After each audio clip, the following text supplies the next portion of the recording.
Assalamualaikum warahmatullahi wabarakatuh. Halo, saya pemateri pertama Adila Hanum Salsabila Yasmin dengan NIM 2210101137. Di awal pembahasan, kita akan mengetahui tentang konsep siklus Krebs.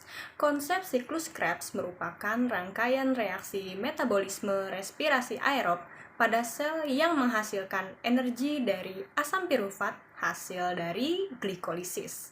Proses ini terjadi dalam mitokondria sel yang membawa asetat aktif berupa asetil-CoA dengan oksidasi glukosa yang diubah menjadi karbon dioksida atau CO2 dan hidrogen atau H2O.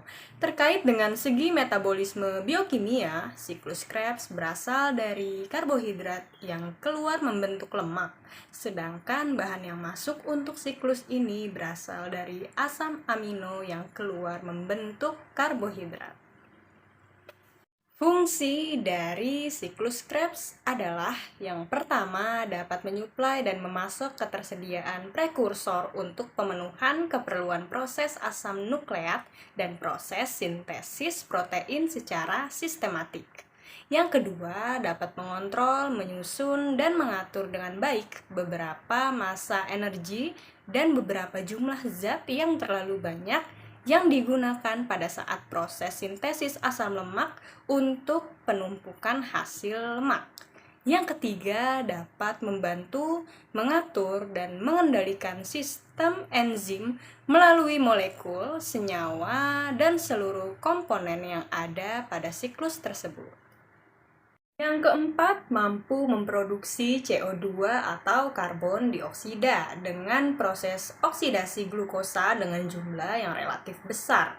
Hasil maksimal dari oksidasi karbohidrat, zat protein dan lipid yang nantinya akan dimetabolismekan sehingga berubah menjadi asam asetil CoA2H. Yang kelima, mampu memproduksi beberapa koenzim yang dapat mengatur dan menjalankan sistem pernapasan yang berkaitan dengan ketersediaan ATP atau adenosis trifosfat. Assalamualaikum warahmatullahi wabarakatuh. Perkenalkan, nama saya Nur Mutiah dengan NIM 2210101078. Baik, saya akan menjelaskan materi selanjutnya, yakni sejarah. Awalnya, siklus Krebs ditemukan pada tahun 1930 oleh Albert Szent-Györgyi, yakni seorang ahli kimia dan biologi dari Amerika, kelahiran Hongaria. Namun, yang ditemukan saat itu hanya berupa beberapa komponen dari reaksi siklus Krebs. Lalu, Albert menerima Nobel atas penemuannya terkait asam fumarat, yakni komponen kunci dari siklus Krebs. Kemudian, pada tahun 1937, seorang ahli biokimia dan dokter dari Jerman mengemukakan bahwa glukosa secara perlahan dipecah dalam mitokondria sel yang saat ini disebut sebagai siklus Krebs. Siklus Krebs sendiri diambil dari nama sang penemu, yaitu Sir Hans Adolf Krebs. Dua tahapan penting dalam siklus Krebs. Siklus Krebs terdiri dari dua tahapan penting, yakni dekarbosilasi oksidatif dan siklus Krebs. Dekarbosilasi merujuk pada tahap perubahan asam piruvat menjadi asetil-CoA, sedangkan siklus Krebs merujuk pada dibawanya matriks mitokondria untuk melakukan serangkaian siklus Krebs. Pada tahap dekarbosilasi oksidatif, asam piruvat dari glikosis akan diubah menjadi asetil-CoA. Tahap ini dilakukan melalui beberapa reaksi yang sifatnya katalis oleh kompleks enzim yang bernama piruvat dehidrogenesis. Enzim ini ditemukan dalam mitokondria sel eukariotik dan sitoplasma sel prokariotik. Proses dekarboksilasi oksidatif dimulai dari lepasnya gugus karboksilat dari asam piruvat menjadi CO2. Kemudian, sisa 2 atom dari asam piruvat dalam bentuk CH3COO akan mentransfer kelebihan elektron menjadi molekul NAD+, membentuk NADH. Molekul dua atom karbon tersebut akan berubah menjadi asetat. Langkah terakhir, koenzim A atau CoA akan diikatkan pada asetat sehingga membentuk asetil koenzim A atau asetil CoA. Saya Chandra Ikdamayahu akan menjelaskan tentang tahapan siklus Krebs. Siklus Krebs terdiri dari 8 tahap, diantaranya sebagai berikut. 1. Proses. Pembentukan sitrat. Dalam proses ini terjadi penggabungan antara molekul asetil CoA dengan oksaloasetat yang membentuk asam sitrat yang dibantu dengan enzim asam sitrat sintase. Dua sitrat yang dihasilkan dari proses sebelumnya akan diubah menjadi isositrat dengan bantuan enzim akotinase yang mengandung Fe2+. 3. Terjadi proses dekarboksilasi atau perombakan pertama kali. Isositrat yang terbentuk dari tahapan sebelumnya dioksidasi menjadi oksalosuccinat yang terikat oleh enzim isositrat. Dehidrogenase. Pada tahap ini, isositrat diubah menjadi alfa-ketoglutarat oleh enzim yang sama dibantu dengan NADH.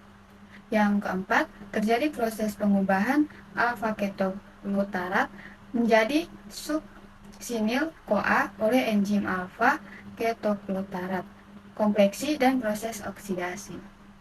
5. Kemudian suksinil CoA diubah menjadi suksinat. Tidak hanya dibantu dengan enzim, tahap pengubahan ini dibantu juga dengan Mg2+ dan GDP yang bersama fosfat membentuk GTP. GTP inilah yang diubah menjadi ATP sehingga menjadi energi yang dibutuhkan jaringan. 6. Pada tahap ini, suksinat akan dioksidasi menjadi fumarat dengan bantuan enzim suksinat dehidrogenase. Pada tahap ketujuh adalah proses hidrasi. Pada proses ini terjadi penambahan atom hidrogen pada ikatan karbon, sehingga menghasilkan produk berupa malat. 8. Kemudian malat dioksidasi untuk menghasilkan oksaloasetat dengan bantuan enzim malat dehidrogenase. Kemudian oksaloasetat akan menangkap asetil CoA sehingga siklus Krebs akan terus-menerus terjadi. Tidak hanya itu, dalam tahap ini juga berupa NADH. Beberapa manfaat siklus Krebs diantaranya yaitu agar mendapat pemahaman yang benar tentang reaksi metabolisme dengan energi yang besar yang terjadi pada proses biokimia, katabolisme massa energi atau tenaga. Selanjutnya, agar mendapat pemahaman tentang fungsi dan manfaat paling besar dari mitokondria pada pengendalian energi dan katabolisme tubuh. Yang ketiga, agar mendapatkan pengetahuan tentang makanan yang mengandung lemak, protein, dan karbohidrat yang sebenarnya memiliki tanggung jawab dalam proses metabolisme yang ternyata menghasilkan asetil koenzim A, yaitu asetil koenzim A yang merupakan substrat dari siklus Krebs itu sendiri. Selanjutnya, agar dapat mendapatkan pengetahuan dan pemahaman tentang siklus Krebs yang ternyata dapat memproduksi hidrogen FAD sebagai derivat vitamin B2, NAD sebagai derivat vitamin B3, ATP, dan CO2. Tanpa asupan vitamin B di dalam tubuh dapat mengakibatkan ketidakstabilan metabolisme energi. Yang terakhir, agar mendapatkan pengetahuan dan pemahaman tentang siklus Krebs yang memang harus berjalan selaras dengan proses siklus asam sutrat agar tidak terjadi ketidakstabilan energi di dalam tubuh. Keterkaitan antara siklus Krebs dengan glikolisis pada proses katabolisme. Energi untuk perkembangan sel-sel dalam jumlah yang tidak terbatas dapat diproduksi oleh siklus Krebs dan glikolisis. Keduanya memiliki keterhubungan dengan proses katabolisme. Proses glikolisis selalu mendampingi siklus Krebs sehingga selalu terjadi keseimbangan ketika proses pengeluaran energi.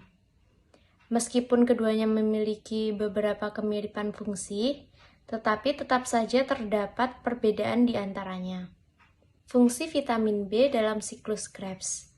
Dalam siklus Krebs, vitamin B memegang peranan penting atas keberhasilan proses metabolisme yang memproduksi energi dalam tubuh. Berikut beberapa vitamin B yang berperan besar dalam keberhasilan proses siklus Krebs. asam pantotenat berhubungan dengan koenzim A yang merupakan kofaktor yang saling berkaitan dengan residu asam karboksilat yang di dalamnya mencakup asetil CoA. Niacin memiliki bentuk nikotinamid adenin nukleotida. Malat dehidrogenase ketaglutarat, dehidrogenase, serta beberapa bentuk aseptor elektro. Tiamid mampu bertindak sebagai koenzim untuk reaksi dekarboksilasi dalam proses reaksi A-ketoglutarat. Dehidrogenase yang berperan besar menghasilkan energi yang tak terbatas.